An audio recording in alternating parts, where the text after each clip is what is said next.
Hello, fellow old dogs. Bill Manicero here, top dog at the Old Dogs REI Network.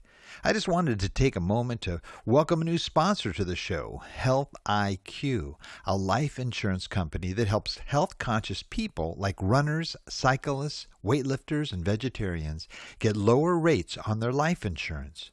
Go to healthiq.com/old dog. That's all lowercase letters, and dog, of course, is spelled D-A-W-G. That's healthiq.com/old dog to see if you qualify. This episode of the Old Dogs REI Network is brought to you by Mino Studio.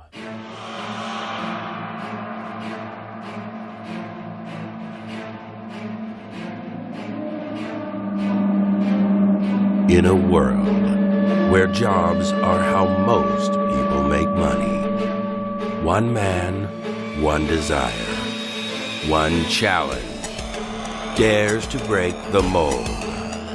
Welcome to the Old Dogs REI Network, where we don't work for money. Money works for us. Coming soon. Viewer discretion advised.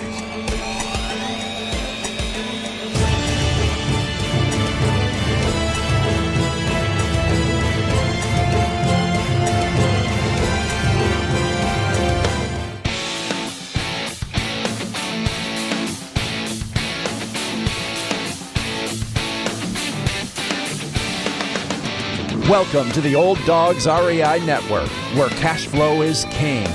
Real estate investing, the means, so you can enjoy your retirement dreams. This is the show where we cut right to the chase. No sales pitch, no long monologues, just simple how-to real estate investing advice, so you can earn the passive income you need to enjoy your retirement today. And now, your host and chief old dog, Bill Manicero. Welcome to the Old Dogs REI Network. I'm your host, Bill Manicero, and this is the show where 50-plussers and anyone else who wants to join us get solid, no sales pitch real estate investing advice to help generate real cash flow.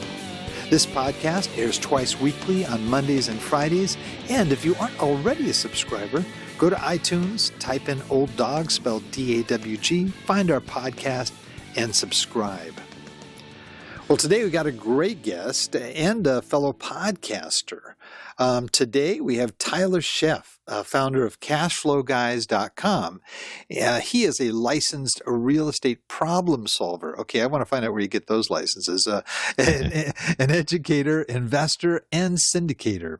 Tyler has been involved in real estate for over 16 years and now maintains a 100% focus on investing for cash flow. And that's something we love here on this show, and helping others to do the same. As a master facilitator of Robert Kiyosaki's Cash Flow 101 game, which I love, and hopefully you'll talk a little bit about that. Tyler hosts workshops to teach the busy people how to use what they have to obtain what they need in order to build passive income and escape the rat race. Well, Tyler, welcome to the Old Dogs REI Network. Thanks, Bill. I appreciate you having me. Man, this is going to be fun. You got a great voice, man. I feel like I'm talking to Orson Welles or something here.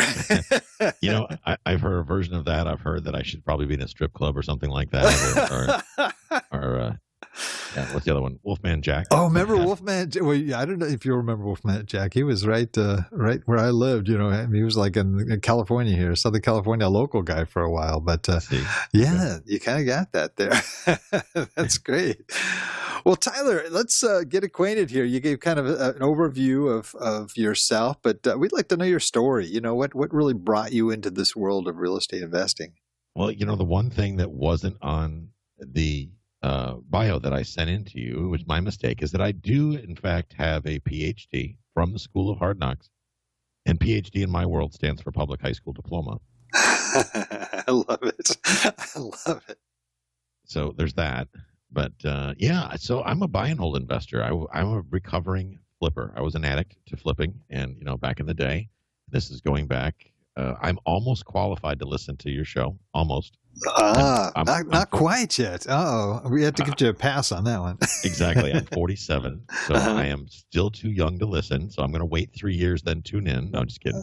But yeah, so I started as a home flipper, and because back in the day, that this is before they had guru boot camps and all this. At least I didn't know they had them. The internet didn't exist, if you can remember that time. I do. That goes all the way back to 1999, year 2000. I thought I was going to get rich flipping houses. So, yeah, I was a house flipper and I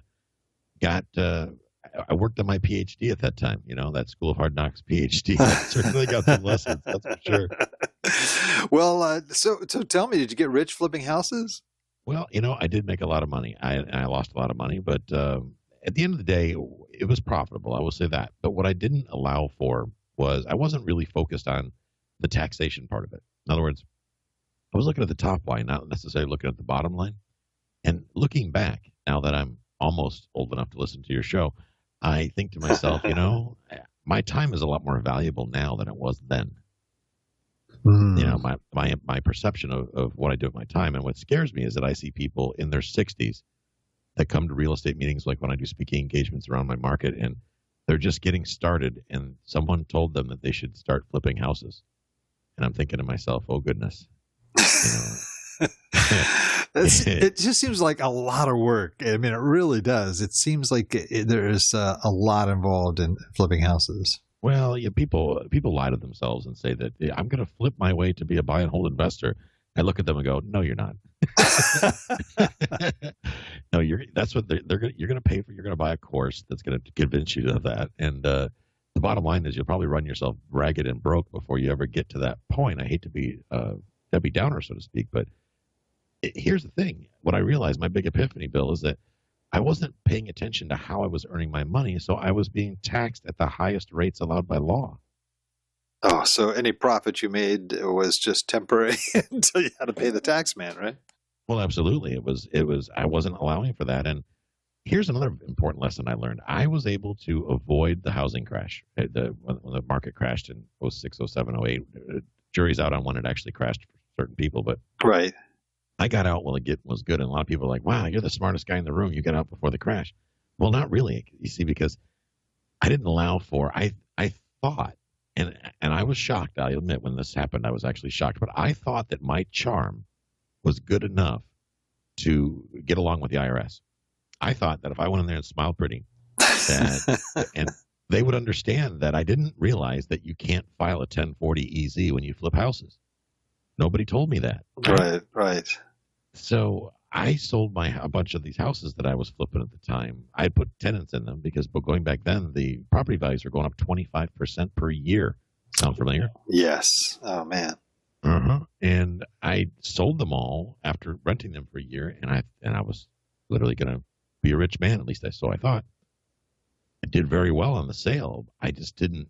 I was too cheap to hire a CPA. I thought, I was smarter than them, or I didn't see the value at the time in a CPA, and boy, was I wrong. So I got a tax bill that exceeds what most couples make. Oh, man. Yeah. So how many houses were you flipping when you were really at your peak? I think we had a dozen at the time. Wow. Yeah, 12 going at one time. I had crews going on all over town. It was in main market and 2 submarkets in the Tampa Bay area. It was crazy. And boy, did I get a lesson there. Certainly got a lesson there, but I got out of it. I had to go get a job. I went to work for the federal government, and ironically, not for the IRS though, but I was able to get that tax bill paid, but it was a painful process. It took me 5 years of interest and penalties to get that paid. Wow. Yeah. Oh, what a hard lesson, huh? Man, oh man. Now, did there was some point where you obviously said, I'm getting back into real estate, or maybe you never stopped. But where did you sort of come to the realization that, buy and hold was really the way to go?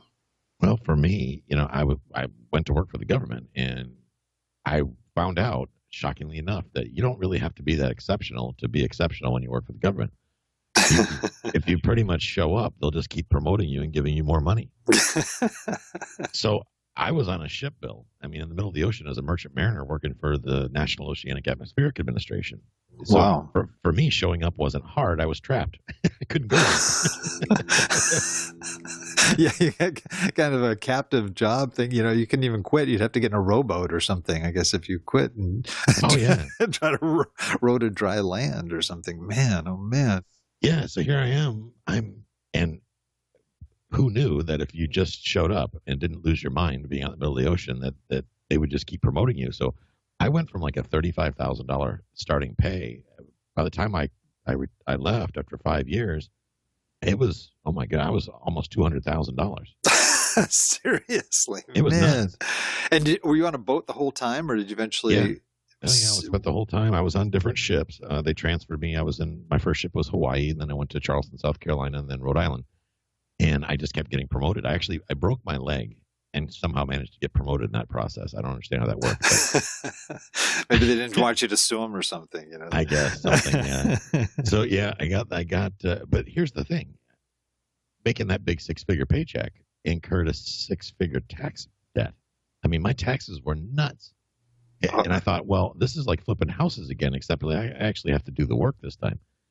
So for me, I needed a radical change because no matter where I went, the tax man was following me around. It's like, oh, they must have seen that, hey, Tyler follows through and always pays us. We're going to keep jobs on him.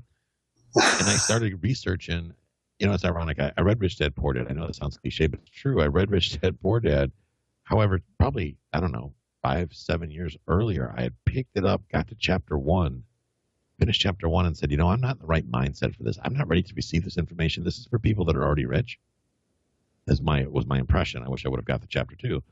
But I put it back down, didn't pick it up again for many, many years. And when I did, I realized, well, I needed to learn how to take the money I was making and make it work for me. And the best way to reduce my tax bill was to simply buy and hold real estate. It's that simple. It's not hard. Right. Even I could figure that out. And that was the game changer for me. And how did you start out? What you start buying? My wife and I, we did it. We bought it. We were trying to buy a duplex on the water because, we had the investor mindset, but again, we still liked pretty things and living on the ocean and all that. That's kind of cool. And we still had the big paychecks. So we're going to buy a duplex. Well, fortunately, the seller, I say fortunately, you'll laugh when I say this, but fortunately, the seller screwed us out of that sale. Wow. He decided that he wasn't going to honor the purchase and sale agreement, and he sold it to somebody else out from under us. Now, a lot of you are listening to this going, well, you should have sued and this, that, and the other. It's like, I'm a believer in karma. I'm not going to make the attorneys rich. If it wasn't meant to be, it wasn't meant to be. I went on about my business. But the problem was we had to find another place to live because I'm not going to sell you the property that wasn't delivered by him, by the way. He was a coward. He had his attorney do it. There was an eviction notice. It was basically 30 days to vacate. Thinking, wow, after being a great tenant for 3 years, you're just going to throw us out. Because the new owner, the guy that was buying the property, wanted to renovate the place. Karma, Bill, that property, that same guy that bought it, overpaid, still has it to this day. He's been trying to sell it since the day he closed on it. Never been able to sell it. Wow. So, haha, if you're listening. I'll still buy it for $250.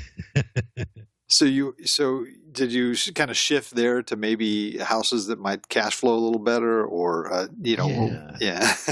That was our shift to multifamily. That's kind of was like, well, this is interesting. We can live in one side, rent the other. So we started looking at duplexes, and I couldn't get the numbers to work. And then we looked at triplexes, still couldn't get the numbers to work. We were driving by a fourplex in my town here, and it had a for rent sign. And God's honest truth, we stopped there to inquire about a place to live because now clock's ticking, right? Mm-hmm. I stopped, come to find out the owner is a realtor, and she's got it on the MLS. She's been trying to sell it for a year. So fast forward, I bought the place right off the MLS, used a VA mortgage. So not only did I not have to put any money down, I got paid to buy it. I walked out of the closing with a check for rent credits and whatnot. That building today, and that was in 2014, I just had that building appraised. I bought it for $210,000. It just appraised for $429,000. Gee. I got a 3.5% interest rate mortgage. I just did a cash out refi. Gee whiz.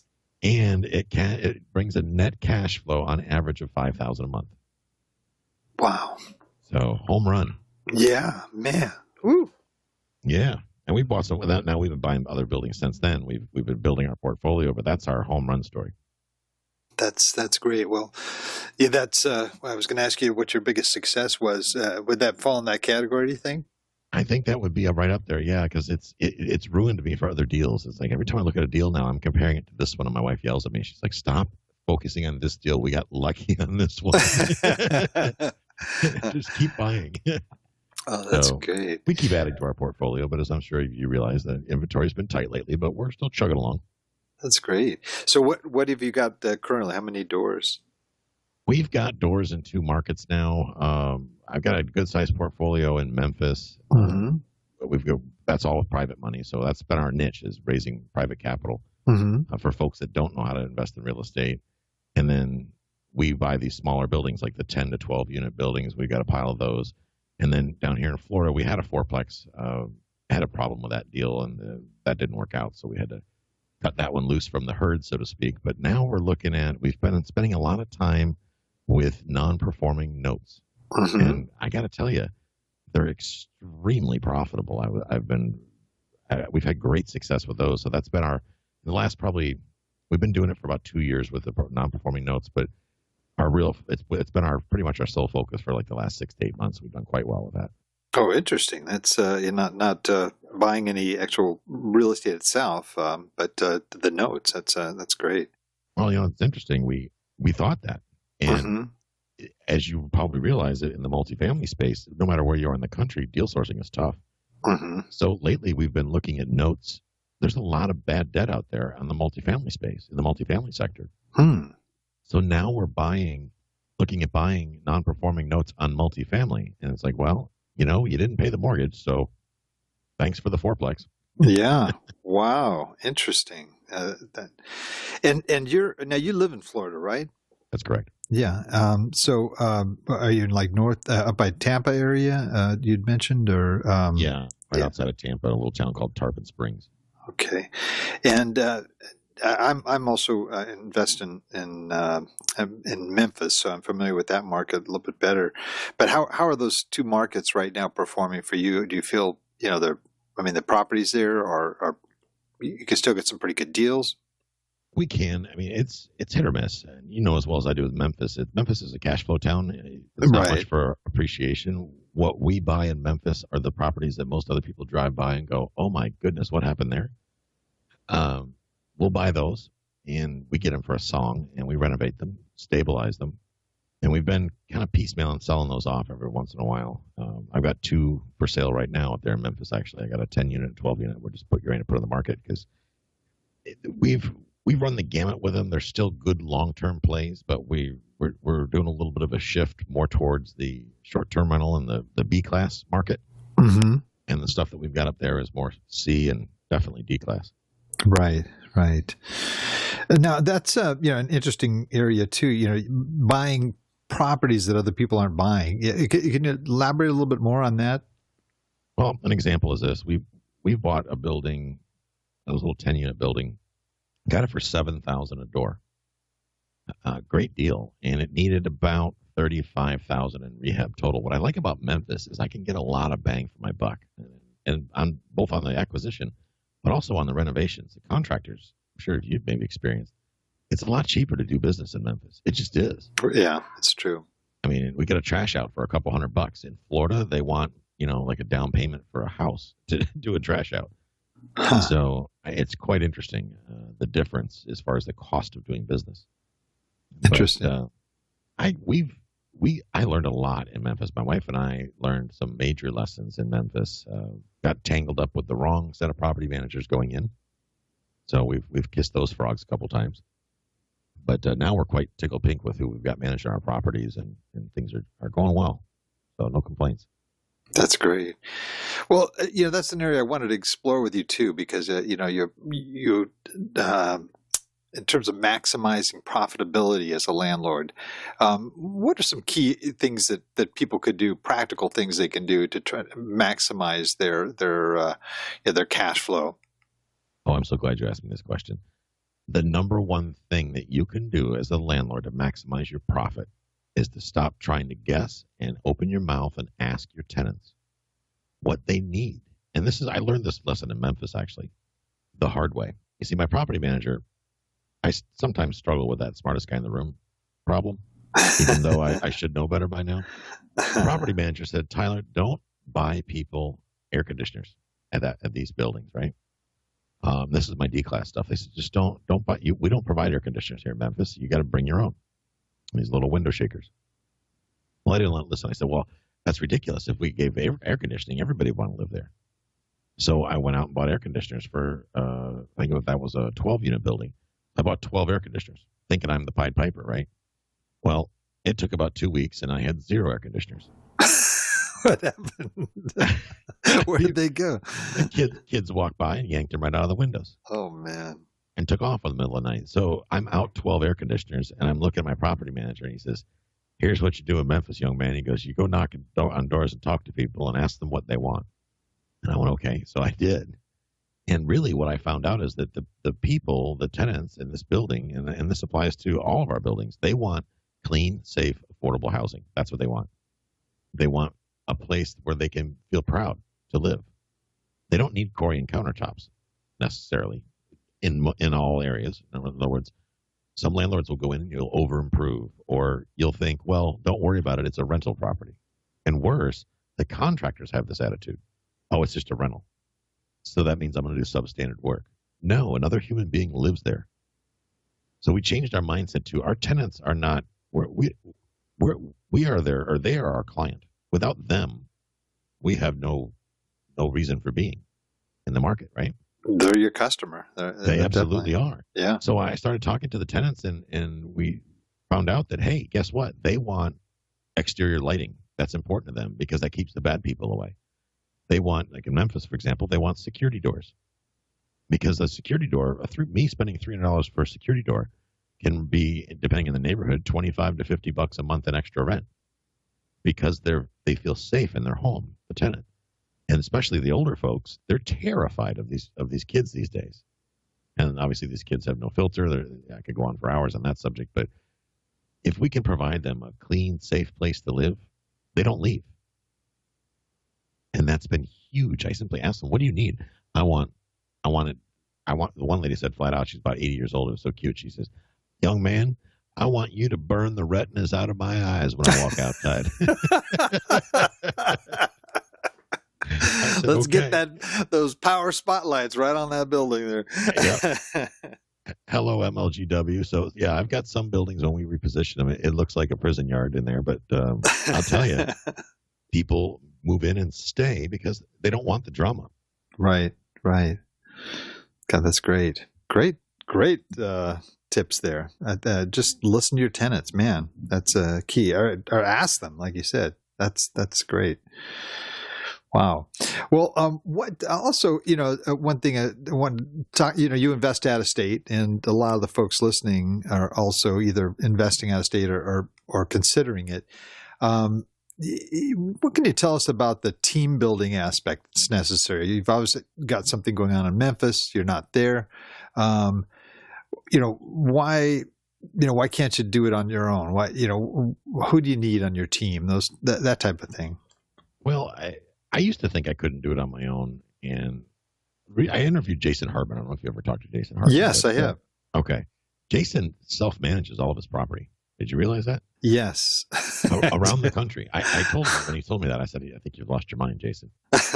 But the more he explained it, it actually made sense. Not that I'm endorsing. I'm actually the other extreme. I'm like, not only do I not manage my property, I don't even, you call me when the problem's solved.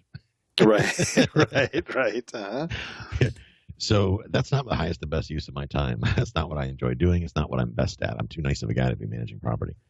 That said, what I've discovered is finding the team. For me in Memphis, my experience was I had the first 2 buildings I bought, I had 2 different property management companies, even though they were the same seller that sold them to me. One property management company was very manual in the way they do things. In other words, they actually send over written out spreadsheets, like on a legal pad and that type of thing. Mm-hmm. Actual paper and pen and whatnot. The other one was very high tech and fancy management system and all this. But what I discovered is that the tenants respected the old school one that had been around since the 1940s. You probably heard of him, J.D. Marks. Oh, yeah. The other one, which will remain nameless, was kind of like, imagine an airplane screaming towards the ground. That's kind of what they were like. It was unbelievable how bad of a job they did managing. The tenants hated them. The contractors hated them. They owed everybody in town money. You know as well as I do, Memphis is a small town. You can't get away with anything in Memphis, which is one of the reasons I love investing there. Everybody knows everybody. It was really, really bad. So the benefit, though, is because I had J.D. Marks and they had been around for so long, they were able to help me build my team bit by bit. As a matter of fact, they helped me dig myself out of the mess from the other building, and I gave it to them to take over, and I was able to build a good, solid team thanks to them. I mean, they were instrumental. So I would say start with a property manager. Right. And a good property manager should already have a turnkey team in place. Right. Great point. Great point. Well, you talked about your sort of biggest success. Conversely, what would you say is sort of your biggest mistake in your time investing? For me, I would say not starting soon enough. I got so caught up in I had to make in the rush. In other words, everything was a rush. I wasn't willing to wait, because I felt I needed to make money because I didn't want to have a job because I was a lot younger back then. And looking back, what I really wound up doing was wasting my time. I thought I was saving myself time, but in essence, I was wasting my own time. And especially folks that are our age, we got to start thinking, look, we're too old to make major financial mistakes right now. We can't recover. I hate to say too old, but it's true. We can't recover from a huge financial boo-boo. Right. And if you just simply focus on one house at a time, if that's your speed, or one little building at a time, and not try to be Grant Cardone, God love him, in one day, because it took Grant his entire lifetime to get there, right? He's got, 5,000 doors. It doesn't matter how many doors you have. Mm-hmm. What matters is the safety and the profitability of them as a package. In other words, I did my first 26 doors in 11 months from word go. And I thought I was just top cat, right? Well, that's all fine and dandy, but that doesn't mean anything as to the quality of the investments. And I got it right the first time, but the next two buildings were a train wreck.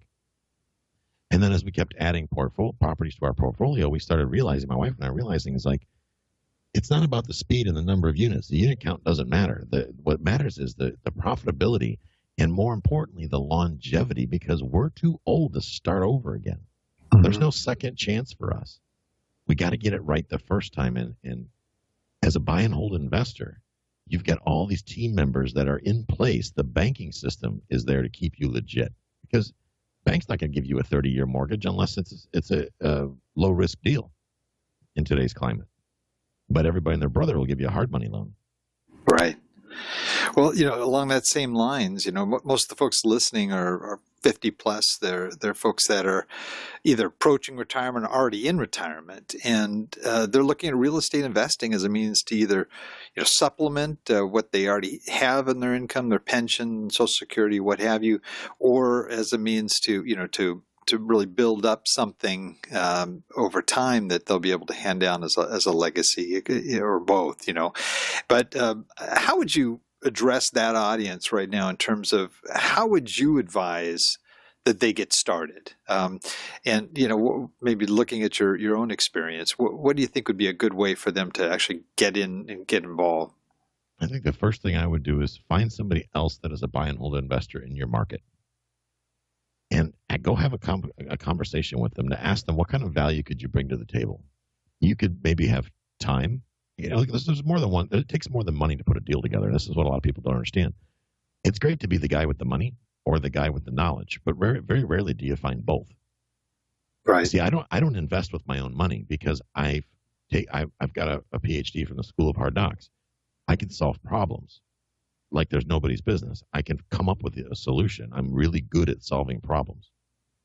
So by being good at solving problems, I don't need the money piece in the equation. I don't have to bring that to the table.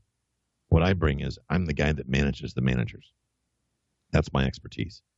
People that don't have that skill, but maybe do have money or do have time, that's something they too could leverage. And it comes down to finding out, meeting with other people like-minded in your community where you want to invest, and figuring out where you fit in that puzzle.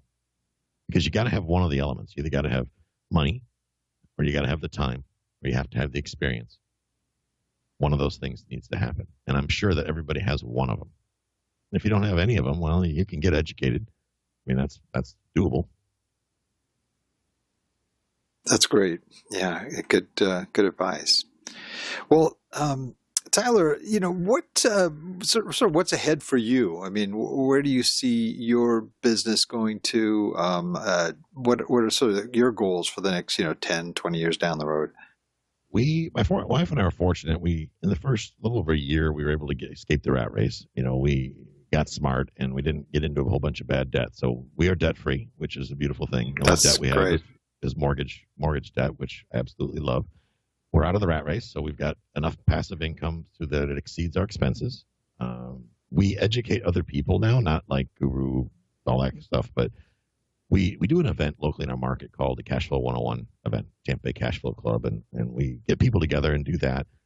And we take one deal at a time, and we bring people together that we know and we've built rapport with over time, and they've built rapport with us. And we just do one deal at a time. For us, it's not about, we're not in a huge race to be Grant Cardone. We don't have to be. We buy notes when the numbers make sense. We buy multifamily properties when the numbers make sense, and that's what we continue to do. And we're building one property at a time. That's neat. And it sounds like too that you're very, very plugged into your community. And I know that that's something that almost every guest will tout is, get out there, meet people, go to the REIs or the meetups or the Cash Flow 101, meetings. Are you sort of a big networker in that regard, in getting out and getting involved?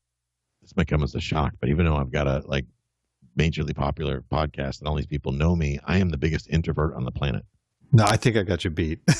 Oh, no. I got you beat. I go to these places, I'm sitting back in the corner of the room. You're just kind of, yeah. But so that's where the cash flow game came in for me. That was my way. I hired a mentor. I've had a couple of mentors over the years. And he told me that I needed to get out there and get in front of people. He was an introvert too. He said, you got to get out in front of people and do this cash flow game. I'm like, well, I don't know anything about the game. He says, well, here's the good news. It has instructions in the box. Oh, if you can read, you can handle this. So I bought a cash flow game. My wife and I went over to a local restaurant. We put an ad out on Meetup and said, hey, we're going to be over here playing cash flow. People showed up. One guy showed up. For the first 3 times we did it, only one guy showed up. It was kind of weird. Now I have to start charging for it. I charge $20 a head now, mainly because I used to get so many people coming to it. I had 75 people come to one of my events. We didn't have chairs for them. Okay. I thought, this is insane. I mean, we took over a bar, an entire bar. I mean, we took all the chairs. Wow. And I thought, okay, well, I'm on to something here, but I can't handle this many people because the whole idea why we're doing this is to educate folks, but also to network with people. And when you get a crowd of 75 people, you can't meet them. It's like being at your own wedding, right? So for us, we started charging, and that dropped the attendance down by about half, and we can work with about 30 folks. And we do it every couple months. We'll do an event, and we discuss the deals that we're doing. We use the cash flow game to teach them about, if you're going to buy a big screen, you can't swipe your credit card for that. You need to go buy a cash flowing asset. Let the cash flowing asset pay for that. But we follow that advice ourselves in real life. My wife just bought a truck this weekend, right? She got a brand new Ford truck. She traded in her 2004, right? Mm-hmm. And the truck payment normally would give her a heart attack. But we bought a little property, a little fourplex that covers that mortgage, that car payment, and then some. So the truck's free. That's great. That's great. And that's worked out real well for us, sticking to that. It's hard. It's real hard. It's like, because now Tyler wants a jet ski. So I'm like, Tyler needs a duplex. Well, okay, maybe the logistics have me out, but we've played the cash flow game at home. I do it with my kids, and it's a really good education for them. But I just can't see how you could get 30 people and play this game. Plus, it takes a long time to play. It's not as bad as Monopoly, but it can be close. It's a challenge. How do you do that in a kind of a meeting type? You can't even talk to each other because it goes so fast sometimes, that you can't. I don't know how you would do that. It sounds really interesting. It looks like probably an Amazon warehouse in one of my sheds where I've got I think 20 game boards. Really? And I put 4 people to a board now, and we don't use cash anymore. We just use a ledger because we got so many people. But I start out with an intro. I kind of give people an idea of what the game's all about. I've been doing it long enough now that I've got people that keep coming back every single time. So I position them in a kind of like a little bit of a table leader type of thing. I put an experienced person at every table, and then we just kind of take it. They say it takes a village, and that's exactly what we do. Is we leverage the folks that we've already taught to help us teach other people, and that's how it's grown over time. And it's actually quite manageable. You'd be surprised. I mean, the 75 people thing, I had to scale back, not because I couldn't necessarily manage the people. I couldn't find venues without spending. I mean, some of these venues, they wanted $1,000, $1,500, $2,000 for 3 hours. That's crazy. Guys, I'm doing this for free. I can't be paying that kind of money. Right. So I charge $20 a head, because at $20 a head, it will cover whatever room expenses we might have. It buys us dinner for the night, and we give value to folks. It covers our advertising costs, so that it's not a profit center for us. It's a positioning piece. Oh yeah, that's great. Hey, fellow old dogs. Before we jump into our wrap it up session, I just wanted to let you know that an important part of being a successful real estate investor is knowing how to regularly reduce your expenses. It's a big part of what I do every day to maintain a healthy real estate portfolio. Well, I try to do the same thing with my personal finances as well. And when I heard about a life insurance company that gives exclusive rates to those of us old dogs who try to eat right, exercise, and stay healthy, I got very stoked. Like saving money on your car insurance for being a good driver, Health IQ saves you money on your life insurance for living a health-conscious lifestyle. For those of us who are trying to be healthy and keep our expenses down at the same time, it just makes sense. Learn more and get a free quote at healthiq.com/old dog. That's healthiq.com/old dog. Well, Tyler, this has been such a great conversation. I'm sure I could pick your mind some more here, but we're kind of getting near the end of our time frame, and we have a session we call Wrap It Up, and in that I ask you a series of real quick questions, and you give me some quick answers, and we get as resources and information that people can use. So if you're ready, I'll go ahead and we can start to wrap it up. I'm ready. All right. Favorite real estate book? I would say Equity Happens. Oh, excellent. Favorite business book? Favorite business book? I would say Traction from Gino Wickman. I love that book. Yeah, I love good that book. Yeah. Most valuable website for success, other than your own? Does Evernote count? Do they have a website? I thought that was my next question is the favorite app. Okay, we'll call that one the app. So I'd say that my most valuable website for success, I would probably say cashflowdiary.com. That's one of my mentors that trained me. Oh, and wow. I still to this day find his information incredibly valuable. Oh, yeah. Jay is awesome. He just lives down the road from me, actually. Oh, does he? He's Yeah. awesome. Mission Viejo. How about favorite quote? Favorite quote? Either you got to get busy living or get busy dying. I love that. That's great. That's like it's from a song or something. It's Shawshank Redemption. Oh, okay. There you go. Great. All right. Here, let's say there was something cataclysmic that happened. You lost everything. I mean, the house, the cars, and all you have is one. Well, maybe you have a place to live or something, but you've got $1,000 in cash to restart your real estate investing business. What would you do with that $1,000 to sort of jumpstart your real estate business? I'd probably spend about 6 times 4 is 24, $240 on 4 cash flow games, and the rest on marketing some pizza to gather a group of people together and get my business going again. Wow. It takes more than one person to do this. That is really fascinating. Yeah. So, I mean, that whole cash flow game has really been that effective for you. That's changed incredible. the game. Wow. That's great. Well, gosh, Tyler, I'm sure there's folks listening that, would like to find out more about you, about your podcast, and what's the best way for folks to reach you? Best way to get me is through my website. You can go to cashflowguys.com. My YouTube channel, my videos are on there. It's all free. My podcast, all that good stuff is all on there. So get over there and enjoy. That's great. That's great.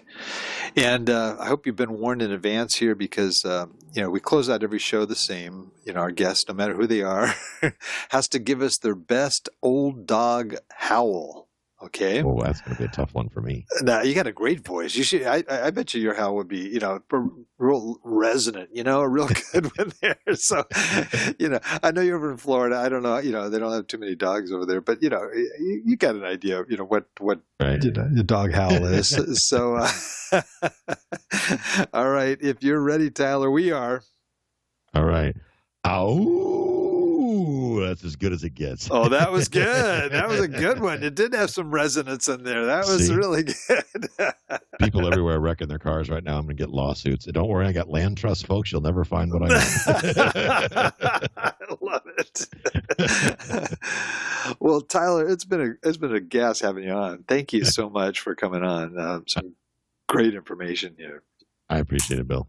Oh, well, the pleasure's been mine, and I'd love to have you back on. We'll talk about land trusts, Absolutely. I'm not an expert in those, though. I got a friend that is, though. Yeah, well, you got a lot of great topics. I really appreciate that. I would have loved to have gone to many other areas, but we're kind of running out of time, unfortunately. So, but I also want to thank all our old dog listeners out there, too, for joining us. And I know there's a lot of other things you could be doing right now, but the fact that you've taken the time to join us means a lot, and we greatly appreciate it. And please note, old dog listeners, everything presented here today, including the links and Tyler's given on some of the resources and his website and so forth, can be accessed in our show notes. We have very detailed show notes on our website at olddogsreinetwork.com/blog. And just look for the episode with Tyler Sheff. Well, that's the show for today. Remember, cash flow is king and real estate investing the means. Until next time, keep moving forward and may God bless. Thank you very much for visiting the Old Dogs REI Network. We would greatly appreciate if you would stop by iTunes and let us know what you think of the show. We would love if you could subscribe to the podcast, give us a 5-star rating, and write a review. The more ratings and reviews we receive, the more visible the podcast will be to others. Thank you.